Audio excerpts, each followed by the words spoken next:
See, when I heard Mel, she was just going behind me, and I thought I said it wrong because Sean be checking me like that's not the right name. I call it something. Welcome to Drink Champs. No, I don't. You're lying. You're lying. You're lying. I've never called us Drink Champs. Let's go. I'm Nori. Okay. Come on, Mama. Okay. Hi guys, welcome to the Social Drinkers Podcast. I'm Sean, This is Mel.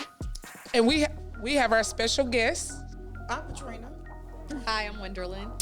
today, guys. We are wrapping mental health awareness up with Wenderlin Abear and Patrina Randolph. Patrina was one of our first guests, and she actually kicked off mental health awareness. So we're happy to have you back in the studio. Yes. And today we really want to get some insight. If you guys want to drop your comments, drop everything you may have on your mind that you want to say after you listen to these experienced women and, of course, professional speak to you in regards to some situations that I'll call it. So we're going to open it up by starting off letting Wenderlin introduce herself. As I said, I'm Wenderlin Hebert. I'm a licensed professional counselor, and I work for currently a community health clinic. Been doing therapy for 20-something years, and it's actually my passion, and I love it. I love helping and serving, and I love the fact that I get to work in my personal community. So this is one of my first loves. So I want to thank you guys for bringing awareness to mental health because of all of the negative stigma that's associated with mental health, which is why a lot of people don't go get, professional help. Right. So I want to thank you guys for taking time out of y'all's podcast to highlight this. It's very important. Thank you. Thank you. For even coming along and even at giving your professionalism to this podcast. Absolutely. Because we truly appreciate it. Thank you. Yes. Thank you. Now our next special guest. Trina, Miss First Podcaster, girl, come on up. I like first. That's wonderful. Okay. And then to get asked to come back. Yes, you made an impact, girl. Alpha and Y'all Omega, are huh? awesome, huh? Say Alpha again? and Omega. You better say it. You better bring it. Well, I am Patrina Randolph. I am a native Texan. I am a theater teacher. I am a playwright. And I'm a lover of God and of my family and just of people in general. So I work with middle school students right now, 6th, 7th, and 8th grade. Ooh, bless your heart. And I teach them theater to the best of my ability in school Yes. ISD. So that's what I do. Awesome. Truly appreciate it. Yes. And now we're going to open up, since we've done the introductions, we're going to open up on some very serious topics that you prepared for us. And That's hey, the needed. floor is yours. This is your show. So first and foremost, I just kind of want to shed a little light on what mental health is. So mental health is just as important as our physical health. You know, we go to the doctor to take care of our headaches or our stomach aches, but mental health is equally important. They actually are codependent on each other because one can have an impact on the other. So, for example, people that have depression, that can trigger stuff like, let's say, diabetes or heart attacks, for example. And then people that have a long-standing health condition that can trigger depression, for example. So they are codependent, and they're both equally important. And so just as we take time out to go and get help for our physical conditions, we should definitely take time out to go and get help for our mental health. When we talk about mental health, we have to talk about mental illness, because the mental illness portion of it is when there's some sort of impairment to our mental health, right? And when we talk about mental illness, we're talking about depression, we're talking about anxiety, post-traumatic stress syndrome, and even the more serious ones like schizophrenia, bipolar. Those are some of the most common. And actually, mental health is amongst one of the most common health issues in the United States. Wow. So it's, 4 of us? If we Yeah. have one more person sitting here, one of us out of are five. likely to have 1 of 5, correctly, some sort Wow. of mental health issue. And 1 out of 25 adults in the United States have some serious form of mental health, which is the bipolar or the schizophrenia. When we talk about our kids between that age group of 13 to 18, 1 of 5 Wow. has either had That's or high will have statistics. some sort of mental illness. Wow. Yeah, absolutely. So out of us, and I say us, out of the Black community, how many of us have come to you and say, hey, I need help? Or is that a lack thereof conversation? It's getting better. So historically, no. But because of the stigma associated with getting help, Correct. I mean, you think about it. People say, "Oh, I'm feeling sad or I'm feeling down." What have you guys heard? What people say, or if somebody hears that someone's taking an antidepressant, what is the thing that we hear? Oh, people crazy. They're Yeah. crazy. They're crazy. Yeah. And so, of course, nobody wants to be discriminated against. Yeah. Nobody wants That's true. to be looked at differently or treated differently. So they shy away from it, Right. and especially in our community. And most of the time, they tell us, "Oh, we don't need to go get help. Right. White people go get help. We need to talk to Junebug." And 9 times out of 10, they have issues that are just far beyond us, and they can't help us. Right. Let's So- not forget about the old cliche, what happens in our house stays in our house. Stays in our Yeah. house. Yeah. Oh my God. That's commonly said. It's embedded in us. That is Yeah. horrible. You don't talk to people. You don't talk about house business. So what do I do with all of my stuff? What do I do with my stuff that has happened to me that you may not know about? Or I go to school, I get bullied. What am I supposed to do with that stuff if I'm told not to talk about it? And so, yeah, historically we're told no, it's not okay. But Right. we're breaking barriers, and more and more people Right. are getting help, which is amazing. Yeah. And that's a blessing. That is a blessing, truly in disguise, but it's a blessing. Because this generation actually helps the next generation actually help. Because the generation before us, they were like, what stays in our house, what goes on in our house stays in our house. But for us, it looks like we need to change that. And by us helping us, it helps the ones that comes behind us, Absolutely. which is a good thing. Absolutely. Absolutely. Also, when you were saying what stays in this house, also just kind of the idea of even in faith, a lot of times people like just pray about it. Yeah. And That's true. As if though prayer means that you cannot do the other side of it, going to see someone and getting that counseling and getting that help. Definitely in my growing up and everything, that was not something that was really encouraged. You Yeah. know, it was definitely pray about it. You need to read your Bible, all of that kind of stuff or whatever, versus getting the help. And I'm glad that I've grown past that. Absolutely. That's and right. also encourage my children, hey, go, don't wait until there is a crisis. That's Do right. it, But also start now. That's right. Just getting the help that you need. Even with my son, he just got married. He's 21. I said, don't wait until there's a problem in your marriage. Exactly. Right. Marriage Get counseling those is something that tools. you can Yes. Be proactive. Yeah, be That's some good advice. Yeah, That's some good absolutely right. Be advice. proactive, yeah. Exactly. I'm glad that you said that because there's this huge myth out there that teenagers or kids don't get depressed or they don't. It's all they have mood swings or they're just coming into No. age. But that's like a huge myth because kids have things going on that we Yeah. may not know about. Yeah. And it doesn't necessarily mean that it's something that they externally that has happened. It could be a chemical imbalance. Yeah. Right. We Absolutely. just never know. And Say so it. Catching it early. Catching and it and early. one thing that I've heard as a kid, as a young adult, and to me, it's the worst thing that I've heard. Kids should be seen and not heard. That is the worst Yeah. phrase that I've ever heard in my entire life. Because sometimes kids need to be heard because they're actually trying to reach out to you to say something that there are people too, and most parents and most adults and most older people, they're like, oh, just shut them out, just shut them, just shun them. But they're telling you, they're trying to reach you in ways that you're not able to, not say understand, but that you're not used to being reached at. Right. And when they're saying things and small things to you, hey, this is hurting me, this is, shut up, and this, go to the other room, grown folks are talking. That's you're not listening to them, and that's so sad to me. That is just something that hurts me. Absolutely. I agree with you. As a middle school teacher, you're saying some things with students may, or with children may not also be just external, but it may be chemical imbalance. One of the things I have to do as a teacher is remind myself, because I'm dealing with all different Yeah. type of personalities, all different type of backgrounds. Yes. And so I do have to remind myself sometimes, especially when I have a student that may be acting out in a certain way, that I don't know what this child may be experiencing, That's what right. they may be going Right. through. And so a lot of times I'm like, okay, I pull them to the side.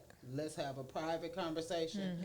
Do you need to go and talk to the counselor? Yeah. And even with that, sometimes they're resistant to still going and seeing a counselor or talking. I mean, I have kids sometimes they're in tears about whatever, and they may not be at a point where they want to open up to me and tell me about it. So as a teacher, I still have to try to be proactive in Right. some way to get them the help that they need right. in that Yes. moment. Right, And right. I think that it's still a barrier that has to be broken, because at school there are counselors, there are things available for them, resources available, but sometimes I think because of those stigmas, they still don't want to Yeah. access those things that are right there readily available. Maybe it's cultural, because I deal with a lot of Hispanic students as well as African American students. That's our main demographic, and they don't want to go out all the time to get their help. But you can, if you're paying attention to them, Right. Right. you can tell when they come in Something's and not something right. is not right. Absolutely. And that's the thing. I think we were talking about previously, just getting prepared for this.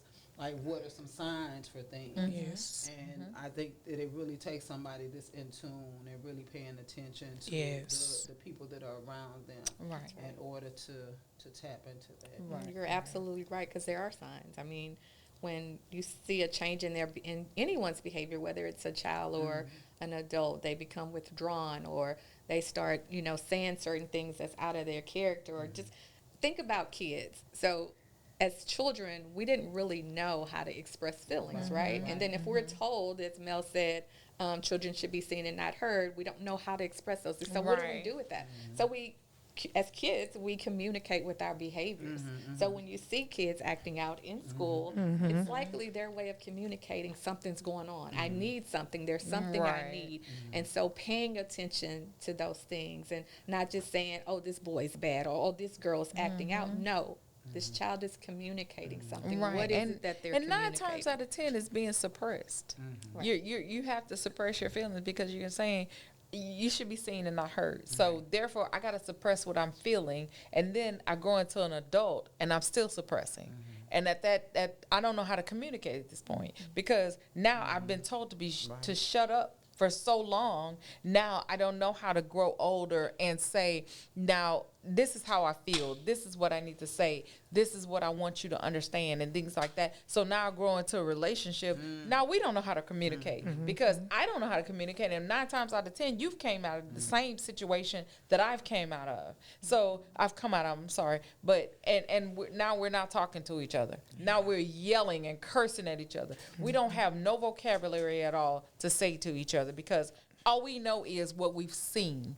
Right. And now we only know how to curse at each other and say stupid things to each other, to hurt each other's feelings, to one up on each other, as far as they say. Yeah. So and it is a long gone stigma, and it's really sad, to be honest with you, in my opinion. Yep. Can you give us some of the actual warning signs? I know you spoke about withdrawal and behavior change. Are there more signs that teachers like Patrina, that you can educate the community on what they can absolutely look for? Yeah, absolutely, especially in kids. So, Yeah. changes in grades, or like I talked about, their change in their behaviors, just the way that they interact or don't interact with other people. And this, just listening to things that they say. I think it's super important as adults that we create a space to where children feel comfortable coming to, regardless of who it is. But creating that space, knowing it, letting them know it's okay for you to come here. It's okay for you to Right, talk to me. right. It's okay for you to have your voice, even if it is acting out. But let's talk about it. Let's figure out what's going on and how can I meet your needs. But yeah, those are some of those signs that you can definitely pay attention to. So can you recap them for the people who can actually know specifically some of those signs? Definitely changes in behavior, changes in their verbiage, body languages, nonverbal communication, just being withdrawn, Also, their eating habits, sleeping habits. Yeah. So any type of behavioral change that's out of their norm, those are warning signs. Something's going on. Got it. 9 chances out of 10, right? Yes, So yes. yeah, just really paying attention to being in tune. Like she sounds like she's very in tune with her kids at school. Yes. As parents, we got to be very, regardless of their age, we got to be in tune Exactly. with what's happening with our babies. Yes. They're speaking out, even adults. And so Yeah. that kind of brings us into that other topic that we kind of touched on in Okay. our conversation, which is the suicide, right? Yeah. I know Let's it's go for it. it's definitely a hard topic to talk about, but it affects so many people. Yeah. So in 2021, y'all know what was happening around that time, right? Yeah. COVID. Yeah. COVID. So Yeah. we had COVID, and I think all of us were affected in some form or fashion. Right. But in 2021 alone, over 48,000 people successfully committed suicide. Yeah, That's heartbreaking. it is.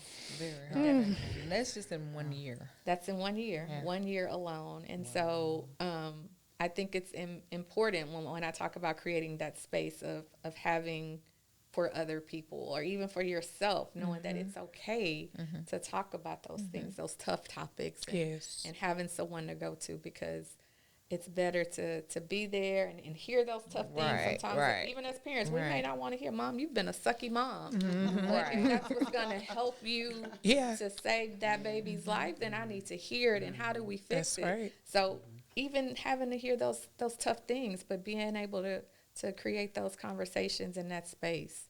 So I guess I want to ask you guys, what do you guys know about suicide, and have you guys been affected by it in some form or fashion? I've been affected by it twice. One of them I actually blamed myself for. I got a call, one of my close coworkers and friends, he had blew his brains out. And the where I feel guilty is because I convinced him to move over to our side of town, because he lived on the south side, and I convinced him to move on our side of town because he complained about the commuter work. He was actually one of the managers, so he had a very high position. He was one of those guys, what did my daddy call him, a BMW? You know, that's what he calls them. You know, the high class black man. It's a black man with a job. Wait, no. What is it? Black man working. That's what he call him. A black man working. He call him a BMW. I'm trying to quote J.W. Hollins. But he was the guy that every girl wanted. He was the ideal black man, so to speak. And I never knew he was suffering from depression issues. And what happened is he had been calling me. I had just got married, my second marriage. Y'all don't judge me. And it was my second marriage. And you know how you're blending your family, so you're all into your family. He kept calling me, y'all, and I would send him the voicemail like, I don't have time to fool with Gary now, because all he wanted to do is go out to eat or go hang out, because we did a lot of that together. And I was like, I'll get with him afterwards. And then when I did talk to him, I was like, boy, don't you know I just got married? Like, why you keep calling me? He was like, I really need to talk to you. You know, he said, I need to talk to you. And because of how he was, I never assumed he was depressed. And so he was like, since you got married, you know, you moved me over here, I'm alone, I'm kicked to the curb, we don't hang out like we used to. And needless to say, probably about a week or two later, we were supposed to be working overtime, and it was on a Saturday, and my friend came and told me, like, where are you? You know, and I'm like, I'm at home. She said, you're not in the office yet. If you are, don't come because you can't drive. And I was like, what do you mean I can't drive? She was like, I got to tell you something. And I was like, what? And he had been telling me he wanted to talk to me. And he told me, she said, Gary killed himself. And I thought she was playing. I said, girl, it's 2 early in the morning for that bullshit. That was my exact words. I was like, don't be playing like that. And I didn't believe it until I drove over there, because I'm the one who told him where to move to. It wasn't that far from my house. These very beautiful apartments that were brand new. I drove over there and I saw the police tape around the door. And when our boss asked me to speak at his funeral, I didn't feel worthy, because I left him in a state of Was it more so survivor's remorse? no, Or that have nothing to do was with it it, more because I wasn't so there for him. because you I wasn't there. he was crying out to me, and I always had in my mind that there could have been something that I could have said to him differently. And after he passed, my ex-husband, he was gone camping, and the kids, everybody was gone. Y'all called me crazy. I was on the couch. I was too scared to get in my bed, and I just jumped up because I heard his voice, and he was standing right in my living room. So it was the craziest thing ever. It was a whole figment of him, and it was my guilt. It was my guilt for not being a true friend, a friend to be there. So now, the reverse effect of that is, which we talk about now, I take on everybody issues. You know, I feel that I have to be there for everybody. So now it's an overbearance. Then I take the weight of everybody else that I have around me. But y'all let my friend die. I let my friend die. You didn't let your friend die. Let me reassure you that. I mean, let's say you had been there and it still happened. So that's the thing about suicide. We don't know. You have no way. And the thing is, yes, he was crying out, but you didn't know it was a crowd because you're accustomed to this person being a certain way. And it was, hey, let's talk. But you're thinking, hey, let's just hang out and let's go out to eat. Yeah. Yeah. So you had no way of knowing what was really going on. Listen to your strong friends. Check on them because he was the strong one. Absolutely. And he really wasn't strong. His dad was a minister, prestigious. He came from a well-to-do family, and he had mental problems that I didn't know about. And sometimes these are the ones that we need to check on. The ones that's smiling all the time, the ones that's happy all the time, and the ones that are crying. They're more so crying out than anything.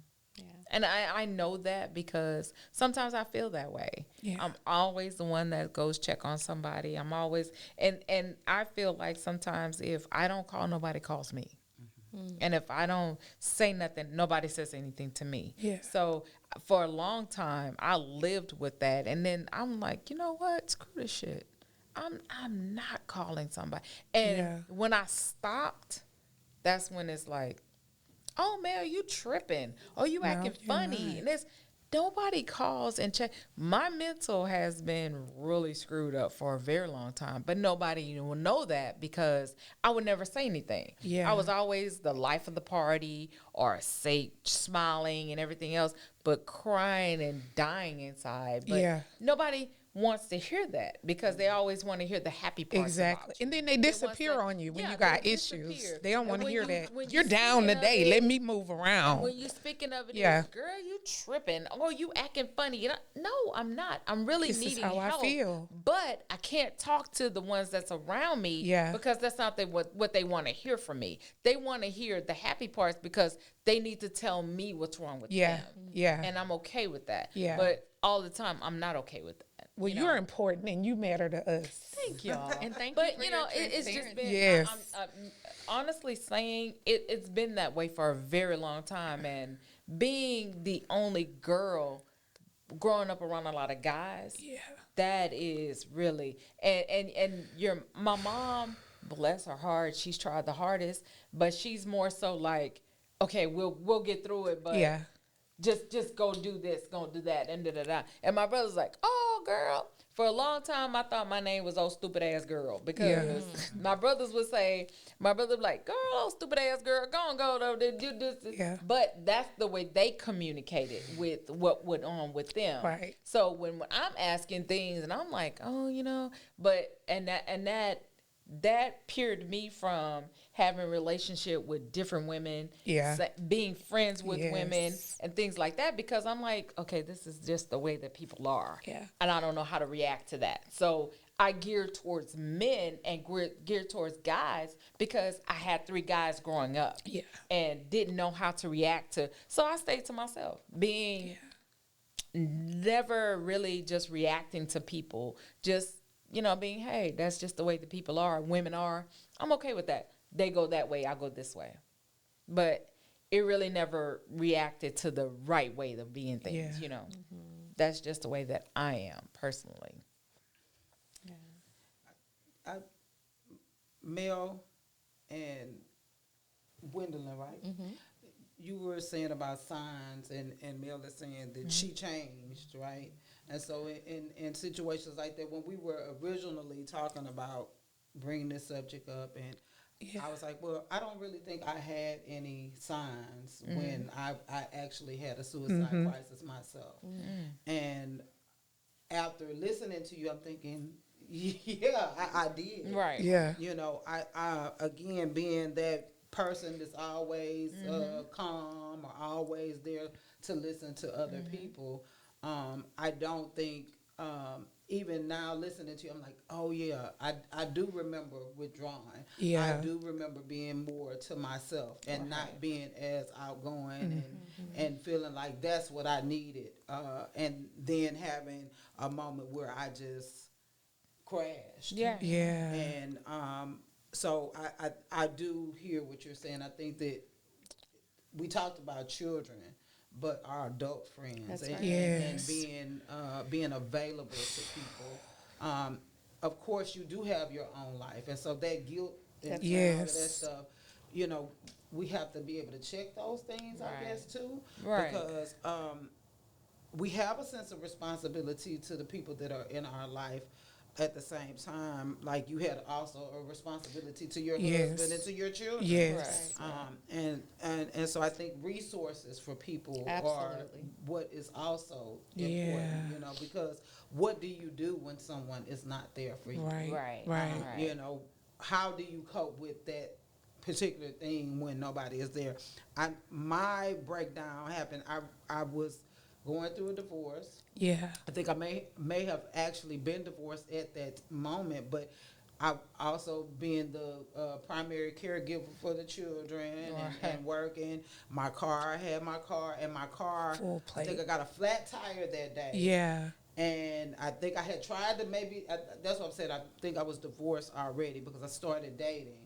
And that wasn't working out or whatever it was. I think, of course, I probably moved too fast. It just was a lot. Yeah. I got a flat tire that day, and then the next thing I know, on the side of the road, I am having a complete emotional meltdown. Yeah. It takes one Just thing. Just that's all it take. One thing. You could go through 500 things Yep. and nothing breaks you. Yeah. But that one small thing that'll break you all the way down to Yeah. the point to where, oh my God, what am I not doing correct? What So am I that's not a doing great right? point. So when you talk about there could be 500 things, Yeah. but then it's that one thing. That's Yeah. because we've allowed that 500 things to pile up and we Yes, don't address it. yes. So it's that one little thing, that little. Yeah. It take us over the edge. You Yes. do that again, sister. Yeah. So yeah, Right? Really? Absolutely. Absolutely. Right. You know, go to therapy, see a psychiatrist, Yes. talk to your primary care physician. Say, hey, this is what I'm feeling. What can you do to help me? And 'Cause 9 times out of 10, as a single parent, you don't have that. Exactly. You have to be strong for 3 other people Yeah. that's living in your house. Yeah. Plus, you don't want to let them see you break down. Right. Yeah. Because you that strong That person strong in their one. eyes. Yes. And you're like, okay, I can have 2 jobs. I can have this and that. And at some point, you're like, oh my God. I think you have to take it seriously, though. Yeah. I think, you know, I went to a doctor, and my doctor said, well, one of the things he said to me, he was like, are you having dreams? And I was like, I haven't had a dream in all. I said, not having dreams, he said, that's a sign of depression. Is it? And I was like, wow, yeah, that's what he said. And so I was like, wow. So even with that, again, culturally, the idea of being depressed Yeah. and being felt like you're made to feel like you're crazy and all the stigmas That's that go. right. So I think that it's not necessarily that the resources aren't there. Sometimes I think it's more so us really Not digesting knowing. what somebody's Yes. saying and really taking Right. it serious, and also realizing that if you don't take it serious, that Right. one thing is on its way. There it is. That one That's thing is it. on its way. Yes. And when that one thing happens, if you don't have somebody that's Right. readily available, Yes. or you don't know what to do in that moment, then that's how people end up in that place. That's of right. no Right, return. right. That's right. Mine was bottles of wine and pills and whatever, and I did call somebody, and it just so happened that day that the person that I called, she had actually had some issues with suicide before. She's one of my best friends, Yeah. and she knew what was going on, you know, and so she sent help for me, and that's how I was able to survive. So at that point, yes. were you crying out for someone to actually help you before I you have did? no idea. What you did? I was totally. I mean, this was during the time, and I think that I don't know. I think my spirit, of course, whatever I was experiencing in that moment, I had convinced myself that was the answer. Yeah. You know, having those self doubt thoughts, Right. and just all of that, and trying to be strong and do what was necessary and all of that stuff. It just flooded in. So I can't Right. say picking up the phone was like me a cry for help. It just was what I did in the moment. You know? Wow. So I don't know. Maybe Gwendolyn could describe what that is. I don't Yeah. know. You know, for me and my faith and my belief in God, I think it was God helping me to help myself in that moment. Right. Yes. Because otherwise I wouldn't be here. And I have a lot of purpose and life to live, so I'm very grateful that things Yes. didn't turn out that Yes, way. we are too. Yes. absolutely. Yes. So I picked up the phone and called her. She sent an ambulance to come. And even with that, after I thought about it and going to the hospital and everything, now I will say this, they didn't really, they just kind of did the preliminary stuff or whatever. And they were like, okay, they asked me the questions, and there was no follow-up. There was Wow. no, like, Right.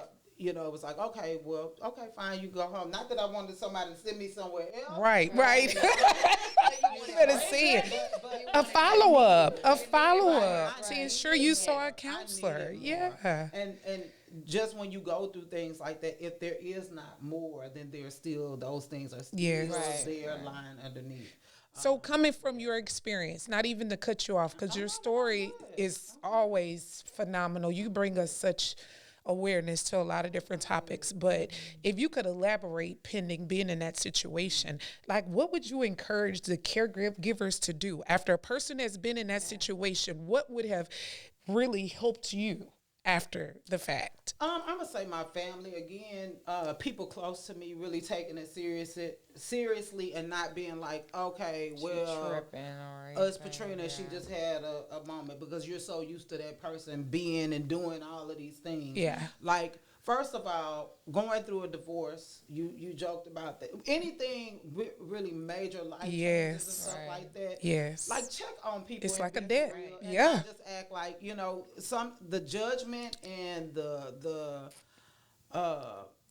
just the sarcasm. Yeah. The whole Right. Yeah. sarcasm of it Yeah. all, or Yeah. feeling like you are just because somebody is having an issue and you listen to them doesn't mean they need you to fix it. That's right. But they Hear need you 'em to out. be able to hear Yep. and to listen, Just and not listen. try to tell me how I'm so wrong about Right. it. If I came to the point of where I'm saying I'm going to get a divorce, trust and believe. It's a reason. Right. Something here is going Yeah. on. I Yeah. didn't just jump up and was like, you know what, today I'm going to ruin my family. Yeah. Yeah.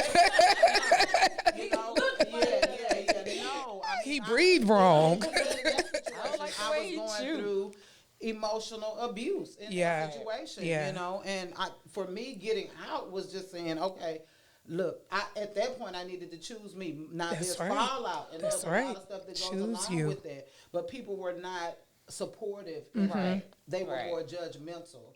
And so even that judgment and all of the Oh, things that were wow. going on with that, I think was a part of that build up. Right. So I would say, you know, if people are going through major life changes, Yes. then if you really are a part of their core, then you should be receptive to really Exactly. listening and not just being judgmental. And then Right. going through that process, I feel like more so not just the medical professionals, even though I feel like they do have their responsibilities. Yes. But I do feel like I wish I had a more safe place. Yeah. for my So wait, did you go in through the emergency room? Yes. So what type of follow up care? That's what I was trying There to get was to. no You. follow-up So care. no follow up. There was no follow-up. So what? So say something to encourage them to Yeah. if you come in for a situation as such, help afterwards. We need the care follow-up was the afterwards bills. Uh-huh. to make your motor press. Yeah, because now you want my Make coins. sure you pay Yes, them. yes, yes. I think that, you know, if you go through something like that, you should be proactive. too, Yeah. You know, for me, it was totally an aha moment. I was like, are you totally were gonna leave your children here. Yeah. Like to pick up the Yeah. pieces of that with them being so young. So I did have that opportunity Yeah. to reflect on that and think about it. Right. You know, and then also again go back to counseling myself. Yes, And yes. start doing that work again. Yes. And everything. And just start really working on myself. But healthcare providers, I would say definitely. If some you don't have to institutionalize somebody, Right. but don't automatically, if they've gone through those lengths, then there's something that needs to be followed. Follow-up on. care. You Yes, At some point, yes. just Follow-up listen. care. Yeah, That's there needs really to all be you some have to do follow-up is care. listen. Don't ask those questions just to check the box. Yeah, absolutely. Okay. Absolutely. Do you feel like you're gonna go kill yourself again? Yeah. Well, no. You know, Yeah. I don't stay in here either. Right. That's right. Well, you know, Yeah, but yeah. really, anybody that has a job like that to really not just do it as a job, but really do it because that's what you That's love what you're to doing. do. Right. That's You know what I'm right. saying? It's your And so, That's right. and family, just to be real. You Yeah. know, family just needs to be real, family and friends. I don't think that I have a mental problem. I think that I, at the time, Had a breaking I had moment. some issues Yep. that were bigger than me. Yeah. Right. Yeah. They were bigger than just me praying about it, bigger Yeah. than me just going to church and all of Yes. that stuff. Because I was doing all of those things. Yes. Yeah, I really needed my family to be real and to hear and to listen. And then if I said, this is what I need for Right. you to be a part of the process of what I need. Right. And not, try to say, oh, well, you don't need that. Yeah. Or Yeah. that ain't that big of a deal. Right. That type of thing. So, yeah, my counselors, I would say definitely that is the best no judgment zone To be ever. in. Yes. Yes. I love that. Going to counseling is the best no judgment zone. Like That's you can right. really let it all out. The questions that they usually ask and stuff help you self-discover. Help Yes. you really unpack things that you didn't know. This may be why I'm dealing with this, or this is why it's been there for so long. So yeah, the counseling is, It's a great Of course, thing. you need the right counselor, but Yes. I've been blessed and fortunate to say I've had some really good That's health good. care providers in that way. That's awesome. So I want to admire you and give you your kudos for seeking, that help, even though you went for help and you walked away not getting everything that you went in for. Like, they didn't provide you with the resources. And I will be the first to say, no system is perfect for sure. And it's a matter of training. And I'm Right. glad that, the government and city officials are seeing the Yes, need yes. for mental Right. health care, and they're pouring into those systems. So I have faith that we've come a long ways, and we're going to continue to Right, grow right. and get better. Yes. But I want to, just let you know that was really good of you to go out and say, okay, even though I walked away without these resources, but I'm going to go get it for myself. And because it's so Exactly. important, and the fact that you highlighted how important therapy is. It is your safe place, because most people go into Yes. therapy and say, oh, they're going to judge me, and they're going to walk away, and they're going to go tell their best friend or their sister what I Right. talked about in therapy. That's not what therapy is. It is your safe place. Whatever you talk about in therapy, it's confidential. It goes That's nowhere right. unless you tell somebody I'm thinking about, or I'm going to hurt That's myself right. or somebody else. Right, By right, law, right. as a therapist or a psychiatrist, we are not allowed to share what you talk about in your session. That's And right. that's good. Patient Yeah. privacy. Yeah. Absolutely. And I felt that. I felt really safe with the people that I've talked to. And I knew that they were not just doing their job, but they were really listening, and They they really cared. cared. And they cared about your mental it. state. That's a true difference. Yeah, and Yeah. solutions. I think the reason why I felt like I knew I could, after that follow up, because I didn't want to get back to the place that I was. Absolutely. Yeah. Yeah. I realized Yeah. for myself that I have a breaking point. Yeah. Yeah. And I didn't want to end up back there. So when I feel like even now when I've been feeling like that lately, because it's coming to the end of the school year. Yes. These kids are, they rambunctious, testing, all of the stuff Right. that's been going on, and so I now have kind of like a barometer within myself where I'm saying, okay, Yeah. things are just a little too Yeah. much for me, Yeah. and I need to go through this process. I need to Again. go through something to kind of cleanse myself and Yeah. get rid of those things, so Yeah. I don't have that moment that just I kind of. That's right. To refresh and rejuvenate. Well, we are going to wrap up this first half with thanking Miss Wenderlin and Miss Patrina. We have our professional therapists here, and we're thanking you for this time that you've actually spent with us. You can check out this total podcast, the whole episode. Our new channel is coming up, the Social Drinkers Podcast. We thank you guys for tuning in. We have a lot of people tuning in. Wait a minute, let's see some of these comments. Hey Tavonda, thank you for watching from Houston. So there is a comment. It says, thank you all for addressing these issues in a real format that's down to earth, and it's beautiful how y'all have personalized the issue. And that came from Rand Norvell. Rand, thank you for watching. The whole point of this podcast was to let all of our listeners know that mental health awareness is real. That's why we brought on our professional, Wenderlin Hebert, and also an experienced teacher, and she's been experienced in different areas as well, Miss Patrina Randolph, to be able to give you guys a real life aspect of what really goes on.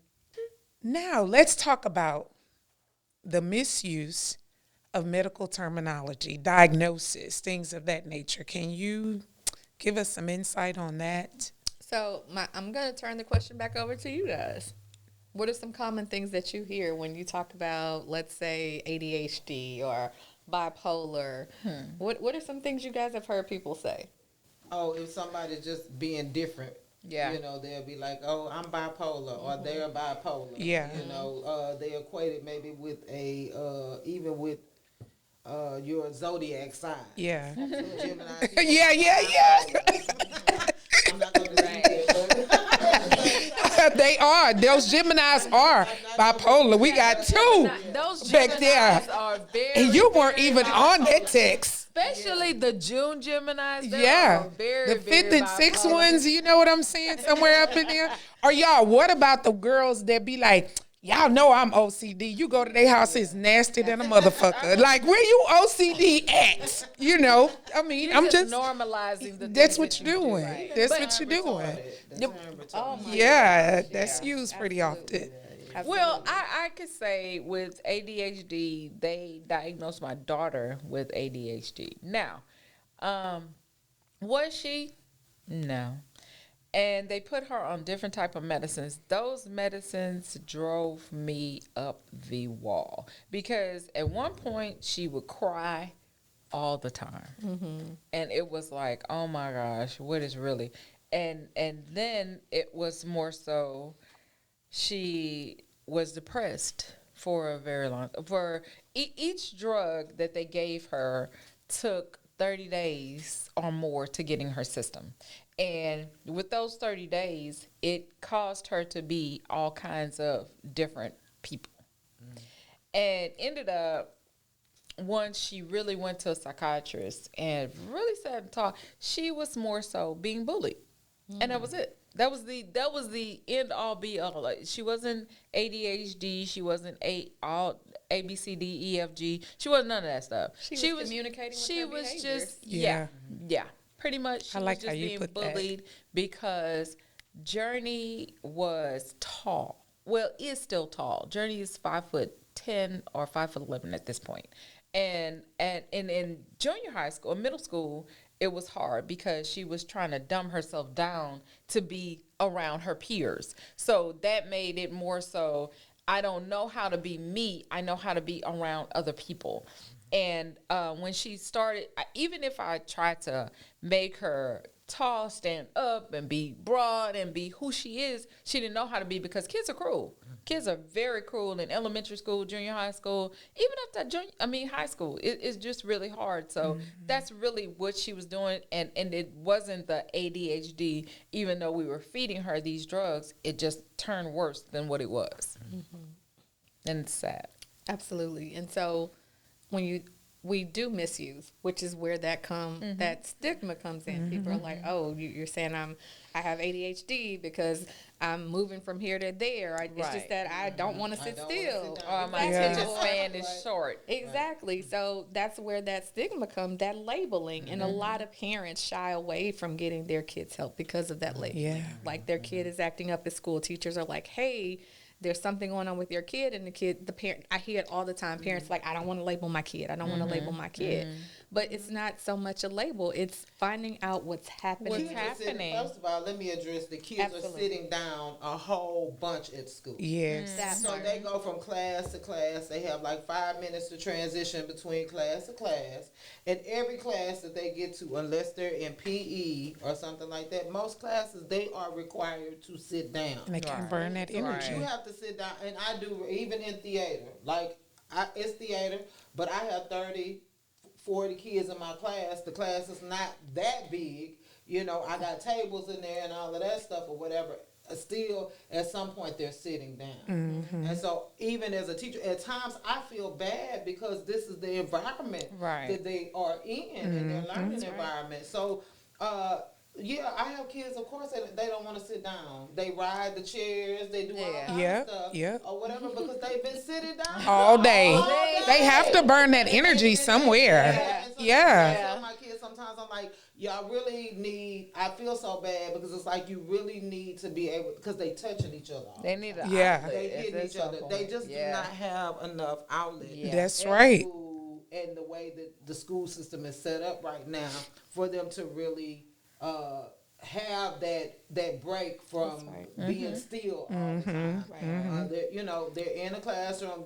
In order to do instruction, they do have to be quiet. Yep. Right, Or whatever. Yep. But at the same time, imagine going to 8 classes a day. Yeah. And you're sitting down. Yeah. And you're being told to be quiet. Yeah. They're told to be quiet during lunch. It's a lot. Yeah, just It's a shut lot. up all day So long. that does not necessarily equate to a mental health or a issue there. True. I think that is definitely the environment that they're in. Right. And there are students, of course, that are the extreme of that and may need help, and parents don't want to Right. seek that help for the labeling and stuff. So Absolutely. you deal with both, but it's not all just Right. mental health issue or something or a problem. Sometimes it's the environment Yeah. that the kids are in for their learning experience and stuff. So Because us as adults, how long can we just stay quiet for a very long time? yeah, I don't like And to not sit say down. nothing. Yeah, It I depends don't- on I my don't mood. like to- Yeah. That was a good one. Yeah, it depends on what's happening and where I'm at when they come in. But you're right. At some point, you need to You change your gotta scenery. chime You need in. to. Yeah. You gotta be able to burn that, and that's, especially as kids, we're older, Right. And so we are probably more likely to be able to enjoy a day laying on our couch. Whereas a kid, That's they right. want to be out and they want to move. They want to see the world. They want to live life. Right. So it is different, and you're right. That gets mislabeled because or misdiagnosed because people are like, "What's wrong with this kid? They're bouncing off the wall." Well, you took PE out. You don't have That's recess. come on. What, It 30 makes no minutes, sense. 45 minutes, Yeah. and that's Well, it? They have PE, but all of them don't have PE. PE, they don't. And I mean, in my classroom, my classroom is like this: no windows, Wow. Wow. no windows. So you in a know, pen. Not you laughing, but I definitely feel like Yeah. like for real. Yeah. Absolutely. As an adult, it does something to my mental. Oh my goodness. Absolutely. Who Absolutely. didn't mute their phone? I gonna find you, baby. I gonna find you. And I think it's important. I think it's important to educate ourselves. That's why where these platforms come in at, like educating people on what does it mean to diagnose someone with ADHD or bipolar. There's a clinical manual that we follow, which is called the DSM-5, where we can't just go and say, "Oh, Mel, you didn't switch moods from where you were 5 minutes ago. You got to be bipolar." No, ma'am, that's not how we do it. And your kid bouncing off the wall or moving from table to table, that doesn't necessarily mean Yeah. that child has ADHD. Right. Yeah. Or you can't just say because I like my house clean, but it's nasty. Exactly. You got Come on. OCD. Yeah. No, there is I'm a sorry. Yeah. you have to meet that Change some criteria. letters. So it's important to be educated on what it means to be diagnosed, clinically diagnosed with. some But type how do we? How often do we say, yeah, we're gonna see what actually is wrong with the issue? So it's up to each individual, which is why, again, these platforms are important to encourage people to seek help and us encouraging people to get out there some of the diagnoses that people put on themselves. How about narcissism? That seems to be a big one. Yeah, that's what we were talking about, like the OCD, and how Sean was saying people say, I'm OCD, you know my OCD acting up, or you know my, oh, he's narcissist. But do you really know what a narcissist look like? What does that mean? What is Yeah. the true definition of a narcissist? Someone who overly admires themselves. Hollywood, Wow. that might be all of them. I'm trying to tell you because I think we. Don't give me no mirror. Okay. There is some unhealthy levels Yeah, of yeah. admiring ourselves. Somebody who makes life all about them. Them. Like, Sean, you don't matter. Yeah. Katrina, you don't matter. Long as Gwendolyn is good, the world has to be good. The Yeah. sun didn't come up till you woke up. That part. Yeah. Yeah. Can you describe though some, because that is such a hot word? you Yeah, know what I'm saying it's a now? hot word that don't And nobody know a the lot definition of, to. A lot of people are using it in failed relationships. That's, well, let me say that a lot of people, you know, we love the lot in all and all Yeah. of that stuff. But social, let me say in the social media spectrum, it is a buzzword. now. Right. Yeah. And You're true. a lot of people are using it in those platforms. Well, people that I follow, or people that Yeah. the pages and stuff that I follow, I'm seeing that a lot. And so there are definitely unhealthy relationships out here in the world. Understanding what are some true definitions of that, in the sense of what would I really be looking for, or what would I experience as a person if I came into contact with a person like that? What does that really look like? Not somebody that's just mean to me maybe temporarily, but what is that really going to look like? So if there's someone who I would say the biggest is that's so self-centered that I can't see your needs past my own needs, because I'm so all about me. And as long as my needs are met, again, the world is okay. And you should be okay too, because I'm okay. So why aren't you So why okay? you not okay? And so just someone that is so self-centered that they can't see past what you need, what you want, and what will it take for our relationship to be successful? Because it's not just about that one person. Yeah. Like Yeah. that. And we touched on relationships, right? Yeah. And how we sometimes ignore those red flags, as we use the red flags. And I think one of the things, and this has always been since before we came about, right? Yeah. We jump into situationships Yep. before we get to know the person. That's right.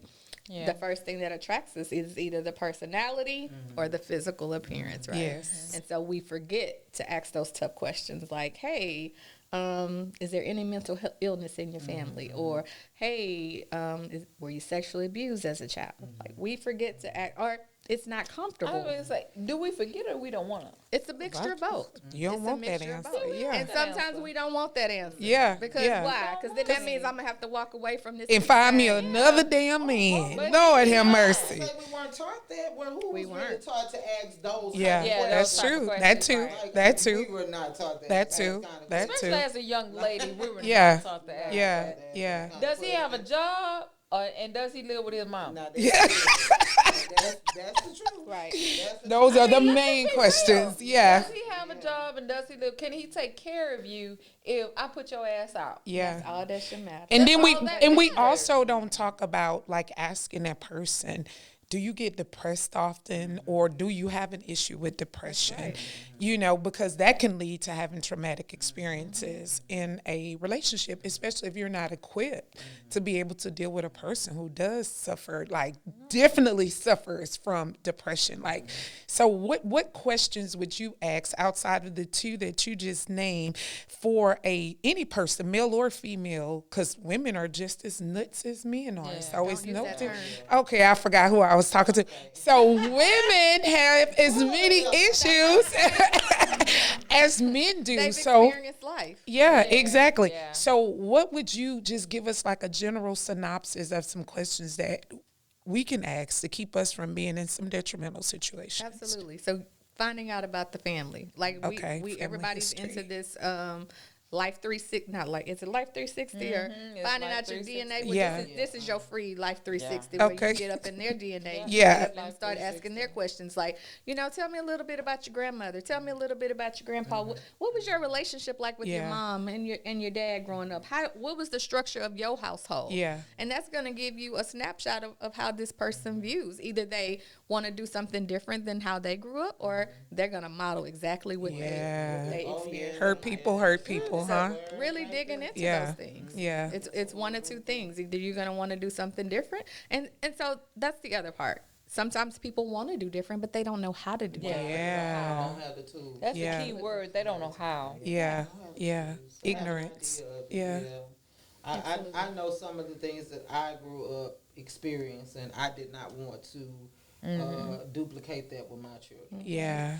We talked about the things that you go through, and sometimes parents not understanding those signs. Right. And the Yeah. last time I mentioned being molested as a child myself, and so as I started digging into it later on and started doing therapy and stuff, I remember the anger and stuff that I had, and some of the things that I did to act out. And before all of those things were happening, I think that I thought I was a good kid or whatever. But Yeah. somewhere the idea was planted in me that I was bad. Yeah. And I remember in one particular time I cut up a chair.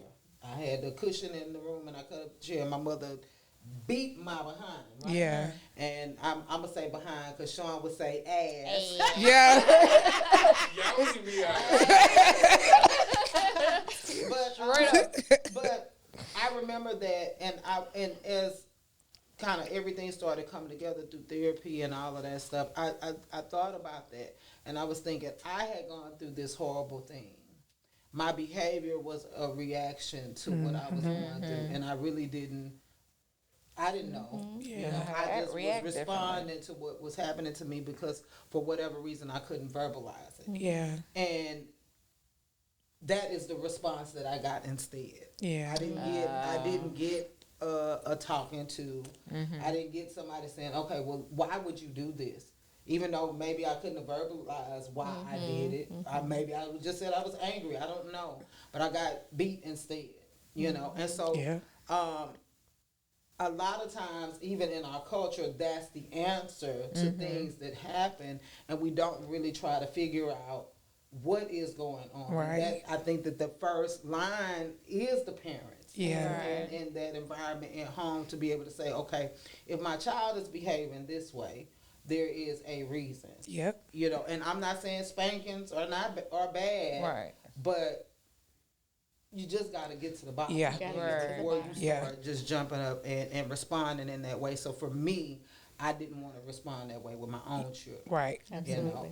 We had to have a discussion before there was going to be any spanking. Exactly. Going on in the Right. house. Right. We What had to triggered sit down and this? have a Yeah. talk. Yeah. We had to Yeah. sit down and have a talk. And then there was a limit to what was going to happen. I wasn't going to be spanking, angry, and doing all of that stuff. That's We right. had to have a conversation about it. You knew that, okay, if I told you one time, 2 times, the 3rd time, that's your strike. It was some communication. Yeah. going on. So I think that, again, just putting things in place and having some understanding and not just being like, oh, well, that's, and my kids, they turn out perfect. Right. Right. But Right. I do, having conversations with them now as adults, I know that they've gone through less trauma. Yes. Than I went through, and I think that that's the goal. That's We the talk whole. about that, That's the right? goal. That's the goal. And they know to seek counseling and do those things, and I'm still pushing them. Like, get the counseling, do the work, because there were things where I still messed up as a parent. And Yeah. didn't Not get perfect. it right. We're not perfect. It ain't no manual. We only do the best No, we it ain't no can. handbook. Yeah. Absolutely. Yeah, but I just look to ask, what is the percentage of, like, okay, our parents only taught us what they knew, and they only could tell us what they knew. We only got from them and kind of tweaked little parts of what else we kind of found out and things that we thought we knew and thought that was okay. But when does it get time to, like you just said, you talk to your kids and you tell them this, but the first line of defense for, like, our parents and things, you can get your ass whipped. That's the first line of defense for them. But for us, we try to tweak it and try to do things differently and try to get, but when does that, I guess, I don't know the question to ask, but like, what is the percentage of the young people that normalize what like their parents did opposed to what you can try and do to do it differently than what they did? Because in my mind, okay, yeah, my mom and my dad, they the first thing they did, you did something wrong, get your ass whooped. For us, okay, we try to tweak it a little bit, and then for my kids and everything like that, I try to talk to them more instead of whooping them ain't gonna do no good. Because a kid will take a whooping and then like, okay, all right, I got my ass whooped or whatever. 10 minutes later, I'll go back and do the same thing. But did they learn anything from that, or did they get anything from that? So where does the line of defense start? Or is that a good question to ask? Any question is a good question. Yes, I agree. I mean, I'm just saying. I think it really depends on the individual, and I don't know that there's a specific percentage tied to it. I just think it's up to each individual, because like you may have said, okay, that's how I grew up, where my parents, their first line of defense was to spank, but I don't want to do that with my kids. No. Like Patrina said, in her household, she talks first. Right. And there's a 3-strike system. So I think it's really up to each individual and how they want to tweak what they experienced growing up. Yeah, and I think with like you mentioned, a platform like this is getting the information out there Right. to turn the tide, because still there is a mindset. Oh, them children need their ass beat, right? Now some of them just do.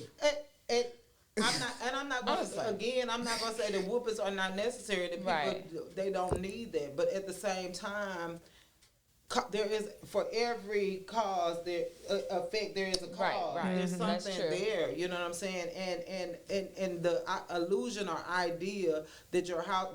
I grew up in a 2-parent household. That did not make my life perfect. Right. No, That Right. did not make my life perfect. Right. Because as perfect as my parents may have been trying to be, they still invited other people into the Yep. household. That didn't And live the those other same way people, y'all right, lived. exactly, Yep. they did not, and Yep. the people that they Same invited rules. in were my family members. Yep. And those family members did not have the same, Right. you know, some of them may have been jealous because I had a 2-parent, all that crazy. Yes. Yes. So, Yes. yeah, I think that the platforms like Social Drinking podcast is what changes the tide. Absolutely. You know, and helps us to better understand in our community that it's not that whoopings may not be necessary, but there are also other things, kind of just like praying is not enough. You also need to go to therapy. Yes. You got to understand, if you know you were traumatized as a child, then at some point you have the ability to pass that trauma on to your own Yes. Yes. you know, So true. because I was molested as a child, it was my mission and my goal to protect my children right. Yeah. with everything in me, right? Yeah. Like they ain't, we ain't spending the night in nobody That's house. right. No, That's we right. ain't doing Come on. And so I adapted and I Yes. changed and did things based on that, and then I was very protective about who could come to my house. That's right. Now, I had a conversation with my son probably a few months ago, and he told me that a friend that I let stay at my house, her son exposed him to pornography. Oh, wow. Why? Because you never know what And they I do had in no their idea. homes. They had a phone, Yeah. and he exposed him to pornography. And so this, again, I'm doing all this protecting Yeah. from molestation. You know? Yeah. And my son got exposed to pornography at a young age. Yeah. So, you know, there's It's only It's so much. limits. only so much Yep. you can do. Yep. It is And only Yep. so but much. the healthy response now and understanding and knowing that is talking to him and saying, Yep. okay, these are the names of some people that you can reach out Right, to. right. And these are, Right. this is me saying, okay, yeah, you are financially responsible, but I'm also here to back you up 100% on Yeah. going to counseling Yeah. and everything. So whatever you need, and picking up the phone and calling his daddy and saying, you too. Yeah. Yeah. You too are a part of this equation. Okay. Yeah. So whatever he needs, we need to make sure that he has what Yeah. he needs. Yeah. I'm so glad you said that about the response, because that can make a world of difference on how we respond to what our children, regardless of their age, whether they're in their itty bitties on up to their 18, 21s, Yeah. it makes a difference on whether or not they're gonna come to you with some stuff on how you respond. Like if you would have been like, Yes. "Yo, Brandon, what? Yeah. Oh, this, and why didn't you tell me?" Your baby probably would have shut down and never came back Yeah. to you to talk to you. Yeah. And so we have to, as parents, as adults, we have to be mindful of how we respond. Now, it's fine for you to respond that way, but go to your room, go outside and have that moment. But in front Yeah. of your That's good child, stuff right you there. gotta Yeah. save Ah, face. that's good stuff Yeah. right there. Yeah. They need to know it's okay that I can go okay. talk to my mama or my daddy. That's or right. my And you want them to feel do. comfortable. I owe the apology in that situation. But Yeah. you're learning. Yeah. Yeah. No, Yeah. I'm saying I owed him an apology because I'm the one who opened the door. You know Yeah. what I'm saying? And that's what parents don't do. They don't Yeah, believe he in didn't- saying he I'm didn't wrong open that door. either. I So opened that's a it. Yeah. beautiful Trying to situation. help someone else. Yeah. Because they needed somewhere to go. I opened that door. It was not something that he was responsible for. Yeah. creating. Yeah. He was accommodating to the That's boy right. to let him be able to be Right. in his room. And the So, crazy part yeah. about it is that child has probably been by himself because his mom probably has to work and things like Yeah. that. So those are things that he just kind of relieved Feeling. himself on. Yeah, looked at his stuff about. So. I have no idea, but I know, I Yeah. had to take responsibility. And I think that was something else I learned, that response, because my mother was so explosive when she found Yeah. out about Certain anything. things. You know what Yeah. I'm saying? Yeah, she would just be like, oh Yeah. you Yeah. know, all the time. You know. Yeah. So I think that did help me. Not that I perfected No, no. it. Yeah. Yeah. Because I'm that explosive mama. Yeah. Yes. Because I think my open door policy is just a little bit too open. Because my kids I'll come tell in, you they be like, anything. "Mom, let me tell you something. Let me show you." Mel, you can never be too open, especially not in today's time. Yeah. Yeah. Because they're exposed to so much Cringe stuff that we behind your weren't. door. Cringe behind your Yeah. door. But in Yeah. front of your baby, be like, Sometimes I'd be like, Yeah, "Woo, yeah. sweet baby yeah. But y'all know one service that we have not discussed seriously is the EAP service that our job offers. Most of our jobs offer EAP service, which is employee assistance program, which is you being able to seek a counselor for free. They'll give you free, so many right. hours. So everything is not going to be a deductible or a copay, which that's another reason finance is showing a lot of people off. And then especially those private doctors, you have to pay cash or a credit card. They don't take insurance. It's all doctors do not. So Get up front. yeah, exactly. And they want their money before they see you. But please tap into the employee assistance programs because I think they offer you, it depends on your job and the benefits anywhere from 30 on up hours that is free to you without paying a deductible. And as I said earlier too, I feel like the mental health system is growing. So Yeah. we have these community health clinics that Yeah. offer sliding scale fees. So I mean, there's a lot. And of what does that mean? opportunities. That's like, so yeah, I was gonna ask that. based on what you can afford to pay, based on your income. Gotcha.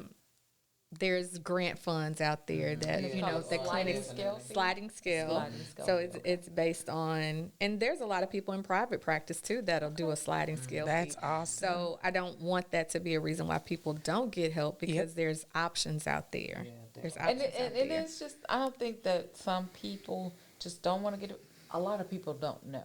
They don't Yeah. know. They don't know. Yeah. That's They why do these not know. platforms are important Yeah, to they educate. do not know. Putting And it out it's there. unfortunate, but they don't know. Yeah. Absolutely. Yeah.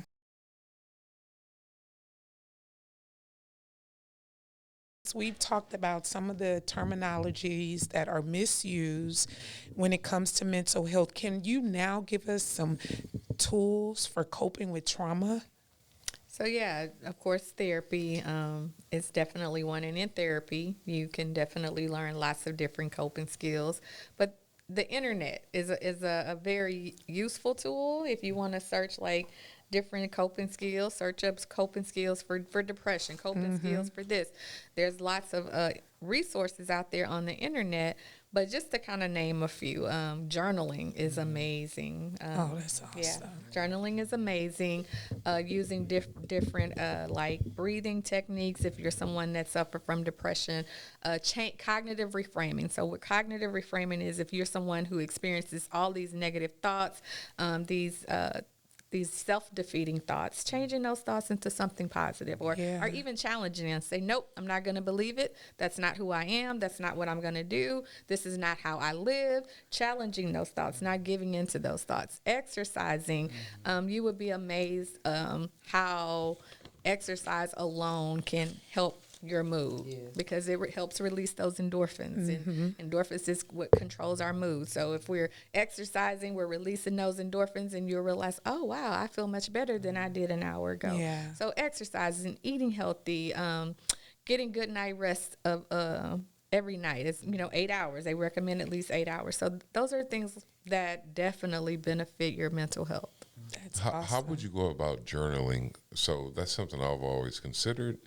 But how do you get started doing this? Like, just start writing. Get you a book that you, and the thing is to make sure that it's in a place where you feel safe. That if it's something that you don't want nobody else to see, put it in your safe place, and you just write, just like you're having a conversation with anyone else. You're just writing it down by yourself. It's no judgment. It's you put what you want, how you want to say it. If you misspell your words, you write them upside down, backwards.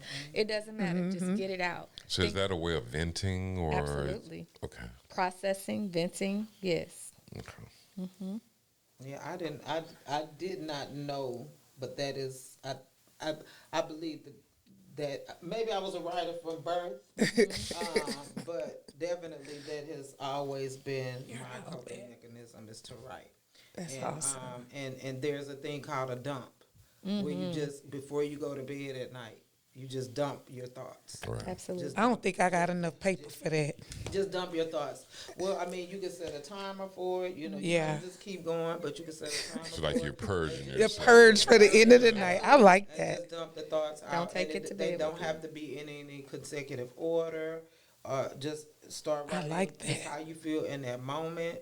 And that works. I mean, that's something you could do, a dump at night, and then in the morning also do the same thing, kind of just like with meditation in the morning. Yeah. Just dump and write. And it doesn't have to be meaningful in the sense that it makes coherent sense to anybody right. else. Yeah. It's just whatever you're thinking and feeling at the time. And sometimes there are things that you cannot verbalize to other people. Yeah. And, for me, it's just been my way. And now I've learned how to creatively do that, Right. to be able to put it into a book, or put it into a play, or put it into a poem. I mean, I think poetry probably was my first outlet as a teenager to kind of get those things out and how I felt. So writing can be very therapeutic. Going through the process that I went through, and realizing, okay, I went through this abuse with this person. I sat down and I got a legal notepad. Yeah. Legal. That's a Wrote big it one. yellow. Yeah. One of them long yellow ones. And wrote till I couldn't write anymore. I love it. To tell, but that was a therapist that recommended that to me. Yeah. He said, you need to write a letter to this person. Yes. And I sat down and I got that yellow notepad and I wrote till I felt the freedom to stop writing. Yeah. And I followed it up. He was like, even if he don't get it, I was like, he getting this. He is gonna get this. Yes. And I gave it to him. And I don't know if he ever read it. I have no idea. I've never had a conversation with him about it. I don't care. I said everything That's right. I needed to say. That was your release. That's I right. said everything I needed to say. Things that were nice, whatever I wanted to say, I said. Yeah. That's So awesome. I didn't feel like I had to be nice. I just That's know, right. and And in it- your journal, you don't have to be. In your letter to your offender or whoever, someone that hurt you, you don't have to be. It's all about you in that moment, and whatever moment it is, however long that moment is, it's your space, it's your time. You say what you need to say. You said purging. So another form of purging is crying. I mean, I know men. We're not supposed to. That's what I you're know told. it. Yeah, That's what you're I know told. how beneficial Right. to not cry. Yeah, Yeah. how is that possible not to cry? So like it's- sometimes I just want to cry. Yeah. Like, So is it's that possible? it's not like we don't cry, but we kind of pick our moments. So if we're in the presence, especially in the presence of other men or the wrong female, we just won't cry. And then when you get to like, oh, you gonna cry in the car. And then it's funny, but it has a lot of merit to it because we might go in the bathroom and close that bitch, and Yeah. y'all ain't been cursing the whole episode now. I done said a few cuss words, so you good. You so know. we'll go and we'll go somewhere and just be ourselves. Now it's preferable if we could do it in front of another human being, Yeah. but you may or may not have that option of having the right person to do it. You can't. Men, as men, we can't just go around crying and shit. Or at least that's the way I feel. That's And I what you know you have a different perspective on it, right? So I'm just gonna put this little plug out there. All Some right. women find it attractive to see your vulnerability. So Yeah, you I have a hard get you a time. big booty girl and she'll find she'll just be excited. I can almost guarantee she got big booty. She don't want to see that shit. No, I'm being funny, but the thing is, you don't know that because you don't know what person to do that with because it could also come off as being a sign of weakness. Absolutely. Yeah. And so we never know where we stand. Yeah. That's why you get to know that person. But So I I would think everybody has a weakness, though, whether they're male or female. That is just so, I don't know. but I mean, that's the whole idea about weakness. You want to hide that, right? Yeah. So you don't want people to know what your kryptonite is. So I even with some of my homeboys, it's like I have 6 like solid homeboys. I feel blessed about that, by the way. But it's probably like 2 that I can cry in front of. Yeah, the other 4 is just not happening. It's not happening. I'm gonna lose my ranking. And Not the ranking. so that's kind of how we look at it. And I know there's a lot of machismo and a lot of nonsense that goes along with it. We are fully aware. So what would happen if you did cry in front of the wrong person? Once again, it's a sign of weakness. But what would happen? Your status, your ranking amongst, in some cases, the alpha males, and once again, so you're using these key phrases that kind of be like, "Well, fuck you talking about alpha male," but then it's a real thing. It's a thing that men deal with, which is why a lot of times, because we've talked about this before Yeah. about men. I'm not an emotional person. That doesn't mean I don't have emotions. But I'm not going to act off emotion, but I'm definitely not going to just display my emotions in front of everybody because then that is an end for you to So that's what I'm saying. They're going to start disrespecting you and stuff. possibly. It's just the way that it's a burden being a man in the sense that, and I'm not whining. Oh, no. So I'm up for this is but good information. For men, there's a way we have to carry ourselves in order to be safe around other men. And also, there are predatory women that will prey on somebody who's weak. And so you constantly feel this barrage of not even a barrage of anything, but you constantly have this need to make sure that you hold some type of masculine frame, or else you'll become a victim. Well, I guess I feel like I experienced that as a woman too, though. Like, I mean, like I don't feel like me crying and You're not expected. Then I'm overly emotional. Yeah. And I'm No, The angry black That's woman. a little different That's because a if you whole say a different woman is topic. overly emotional, it's accepted that's. No, it's No, not. it's They- not. They treat you like you crazy. Yes, they well, do. Well, no, treat you crazy is crazy. You're saying, well, okay, so see, I see that head shaking over there, and that's the part where I'll be like, unless you're a woman, Yep. you cannot shake your head and say no because that's not your experience. Like, But that's the whole thing, though. Okay, go ahead. It's the same way for men. So unless you're a man, you don't know. You oh just no, don't that's know. why I'm listening. I'm not negating what he's saying at all. Let him sit I down. feel it. Let him sit down. Real quick. You can't be in camera. Okay. What he said, I'm gonna say it real quick, and then you go back. What he said about ranking status, Yeah. that's something a world you know nothing about. Right, and And so it's not about why can't you cry in front? Why do I need to? oh Safe no, place. So you talked about safe place. Every individual human has a safe place to do what they need to do and want to do at their time. That's why men just go in the corner here, there. It's In not their like safe it's place. not man, woman, children are the same way. Yeah. That's all. Yeah. So you can't compare one with the. It's not an apples. Oh, and- no, not a comparison. Of No, well, maybe that's probably a bad word. So it's not an apples to apples thing. I think the way that women carry themselves and the way they can get away with things that a man can is significant. It's just different. That is true. That It's is just true. different. That part So is true. If my household is going through financial turmoil and lights are getting cut off and They gonna blame things are really they're gonna blame me. Yep. And it may be it's just the way it is. Yeah. But it's my fault because as a man, I'm not allowed to let my family struggle. Yeah. If I'm out in public and a man disrespects my woman, I don't have the luxury. Now, I can be as diplomatic as I can about it, but I don't have the luxury of allowing that to happen. So there's a burden that every time we leave the house, there's a certain way we have to carry ourselves. And the more emotional you are, the less effective in our minds. Once again, this is all just in our minds, the less effective we are to do it. Yeah. That carries an emotional. Yeah. Which contributes to why a lot of men do not seek professional mental Yeah. health.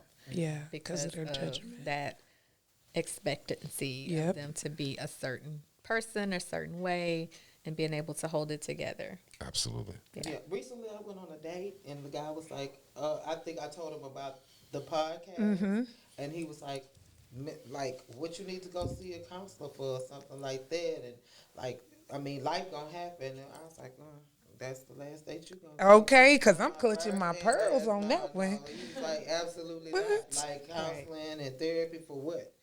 And I'm saying, maybe you need to go because clearly you know some things you need to talk about. Yeah, yeah. But, it's. That's a warning sign, that red flag. That it is. Yes. That it is. Yeah, absolutely. I feel you. No comparison. No, I would get never it. want to be a man. For sure. Okay. Right. Man, don't get me wrong. Being a man has its perks. I'm serious. But I think it's a little bit more. Well, I think it's a personal opinion, but I feel like I could back it up. We're pretty simple, for the most part. Some of y'all. Well, there's always an exception, but I think the way to please a man can be relatively simple. The complexity that comes along is how that particular man feels about himself. So. Yeah, you can do everything in your power, and it ain't. I'm telling you, it ain't much. Food, you know.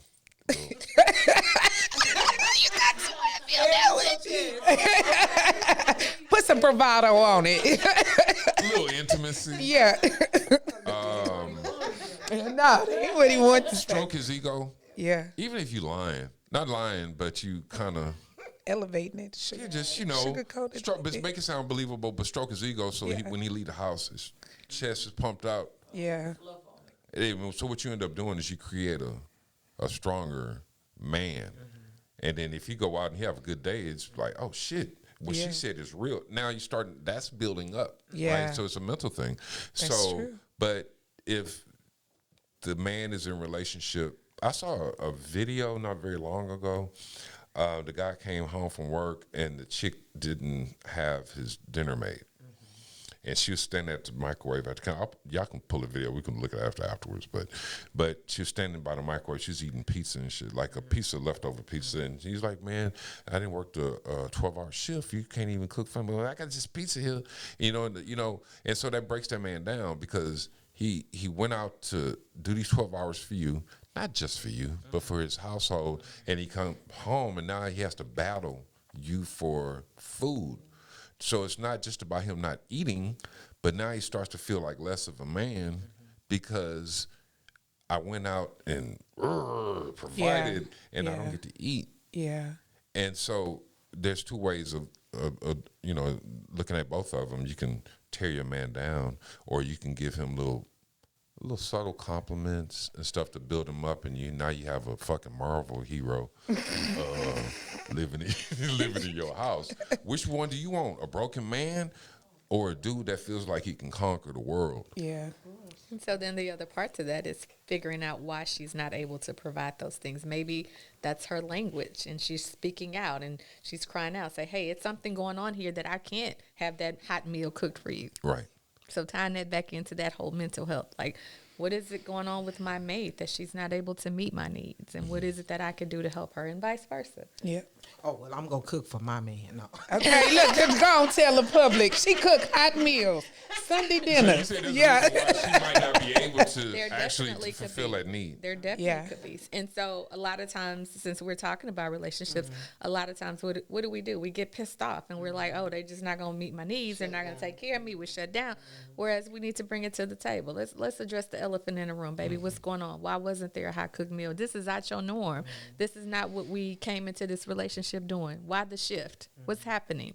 And so figuring out what's going on. Why aren't you pumping me up before I went out to save the world? You know, there's something going on. She's communicating or he's communicating. Which goes back to something Mel said earlier, not being taught to communicate properly. That's right. as a Yeah. child, you know? Yeah. And I think that we automatically assume that, like, that's just going to magically happen as adults. Yeah. You know, so if we don't know how to communicate our feelings or what's happening, That's right. then that's a problem. That's right. I always say you can't expect someone to change if they don't know what it is that you need them to change. Yeah. Yeah. Cannot do it. Well, with that being said, that was a good ending note. Can you wrap us up and give some words of wisdom to our listeners and viewers on, I don't want to say for you to repeat everything that we've talked about, but just ending with some wrap-ups of coping skills. So I won't necessarily say coping skills, but I Yeah. would definitely say and want to encourage everyone out there to just to check in. Yeah. Whether it's a self check-in, whether it's checking in on somebody else. Yeah. I remember a couple I used to see, and they were seeing me for therapy, and their biggest thing was communication. And so it was no place in their house that they felt, as we talked about, the safe place for them to talk about. And I was like, well, tell me about your house. What do you have in the room that you spend the most time in? And they said, we have a red table. I said, I want that to be your safe place. So when you have something, find your red table. Find your red table. Okay. Or that person who could be your red table and go blow that shit out. Yeah. So it doesn't have to be a love that. person. It could just be an outlet. It can. That journal. Gotcha. I love that. I'm gonna try. I tried it before and like wrote it just gung ho that first day, and the next day was like, Yeah. On you, final words? Find your red table. I've Yes. enjoyed myself. I mean, I thank you so much for your wisdom Yes. and sharing your points, and thank y'all for giving me the opportunity to share my stories and the reinforcement that you've given us tonight. I mean, the most important thing I think is nobody is exempt from needing to care for themselves. Yes. And I think that mental services are a great way to care for yourself. I would agree with that. And praying is not enough alone. Having friends is not enough That's alone. right. And even your family unit. You know, some people have really healthy family units too. But we have to also just make sure that we take care of ourselves as individuals. And before you get to that point where you have that one thing that blows up, start paying attention to yourself and start being aware of when you feel overwhelmed or when things are too much. Yeah. And create a safety net or a safety plan for yourself. I like that. Absolutely. Thank you for That's your awesome. vulnerability and for sharing. You are definitely an inspiration to people out there that may not think it's important to seek help. So thank you. Thank you. Yes. oh, it's on. What am I doing? Final words. First of all, I want to thank you for coming through. Okay, we started this with Patrina, and you shared a lot. When you see the video, you're gonna really like it. And so it was only right to bring her back to talk about this whole thing. Now I know Kevin and I watched most of this interview from, off the sides monitoring the equipment and stuff. But we're listening intently and getting a lot out of it. I was even able to come up and speak about some things that, I think men in general, not all men think about things to that degree, but it's a big enough percentage of the population that does. And so I found it significant. So it was kind of cool to be able to express something that not only to you, but to Patrina and Sean and Mel, and try to gain a little bit of perspective, and even asking about the journal. It's like literally, now I do poetry, I write, but the way you're making it sound is that should be something that's a routine that you do. That's true. As a form of therapy, and not just like, oh, I have an idea to write a poem, let me do this and be done with it. And so we've gained I have gained a lot out of just being present in this whole thing. And That's right. yeah, so it's been a pleasure sitting here and sharing thoughts with you like this. Thank you. Y'all have heard from me. This is my BFF, so you already know I'm going to toot her horn. Man, quit claiming people, man. We like Thank it too. you for coming and being so amazing and sharing your professional experience. Yes. We've totally enjoyed you. Some people are snoozers, they're boring, and you were not boring. You were very informative and educated and educative about the knowledge that you have. So we already know a lot of people are going to be helped. So we thank you. Patrina, thank you for being so amazing to us too. Every time you come here, you tear down the house because of your transparency and just your openness to be able to share a lot of life experiences. And we know your sharing has helped a lot of our viewers. So we thank you. And with that said, my only final thought is your mind controls every part of you. Protect your mind. If you, just like you protect your heart, you protect, when we in love, we say we got to protect our heart. Protect your mind, because your mind facilitates every other behavior of your body. Absolutely. And we thank you guys for viewing. We thank you for joining. We thank Mel. We thank Kevin. We thank you all for just being here, and just tune in to the next episode for the social media. Girl, if you don't stop. Social drinkers. The social drinkers. Y'all got to get used to this name. Tune in next time for the Social Drinkers podcast. Edit that shit. No bloopers. Edit it. So thank you all for joining. Peace. Peace.